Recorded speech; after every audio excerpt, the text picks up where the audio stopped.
In today's video, I'm going to show you how to customize line spacing in a PowerPoint document using the 2017 version.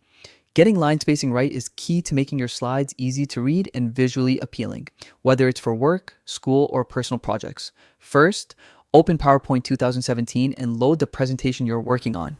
If you don't have one yet, create a new presentation. Next, navigate to the slide with the text you want to adjust and click on the text box to select it. Now, head over to the Home tab on the ribbon. In the paragraph group, look for the line spacing button. It usually shows stacked blue lines with arrows. Click it to see a list of preset spacing options. If none of the defaults suit your needs, click line spacing options at the bottom. This opens a dialog box where you can fine-tune the spacing.